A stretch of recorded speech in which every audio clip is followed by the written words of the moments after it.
While millions of people are crying over breakups they weren't in, buying products they don't need, and emotionally invested in strangers who'll never know their name, there's a massive group of people who just don't care. And according to psychology, their brains might actually be protecting them from something dangerous. Stay with me, because what I'm about to tell you will completely change how you see the celebrity-obsessed people in your life. Here's the thing nobody talks about. Not obsessing over celebrities doesn't make you cynical. It doesn't mean you lack joy, and it definitely doesn't mean something's wrong with you. But there is something fascinating happening in your brain that's completely different from the billions of people who follow influencers religiously. Let's start with the obvious question. Why do so many people care so much? Humans crave connection.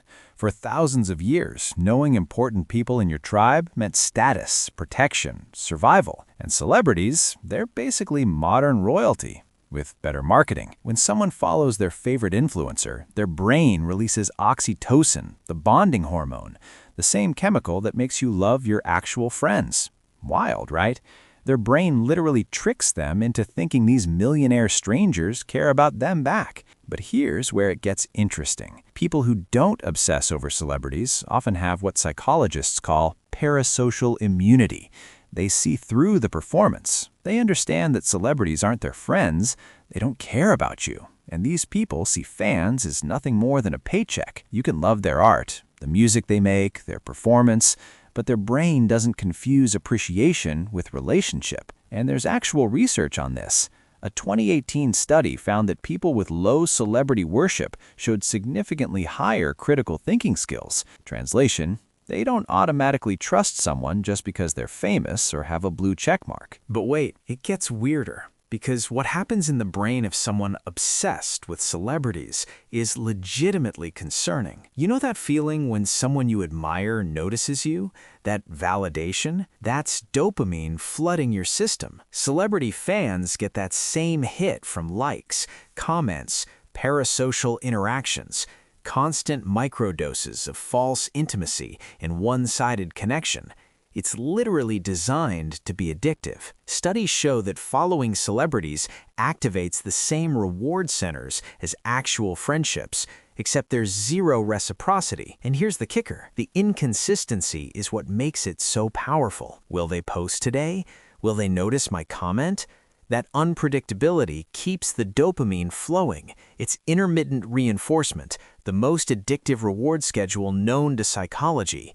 The same principle that makes slot machines so effective. People who don't care about celebrities, their dopamine systems simply aren't triggered by manufactured personas. And this might be about emotional intelligence. Research shows that people who can distinguish between performance and reality, between brand and person, are less susceptible to parasocial attachment. Think about that.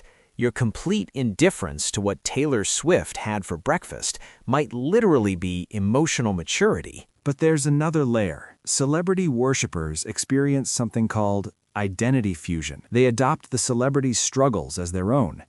They say, "We are going through a hard time," when their favorite influencer posts a vague, sad quote. They defend them like family members. People who don't obsess over celebrities maintain clear boundaries between self and other. They don't need someone else's curated life to feel complete. Their identity is more stable, less dependent on people who literally have teams coaching them on what to say, how to act, what personality to project. Now, before the comment section explodes, I'm not saying one way is better than the other, but I am saying there are legitimate psychological differences, and understanding them might save you money, time, and heartbreak. Here's something that sounds contradictory. Celebrity fans often feel more connected to the world. They're part of fandoms, communities, shared experiences. So why don't non-celebrity people feel that same connection? It's about where you invest your emotional energy. Everyone has a limited capacity for caring deeply about things.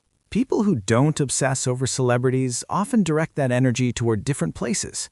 Real relationships, personal growth, actual reciprocal friendships, creative work. A 2020 study found that people with low celebrity interest scored way higher in authentic relationship satisfaction. They're getting their emotional fulfillment from people who actually know they exist. Their brains are seeking the same reward: connection, belonging, meaning.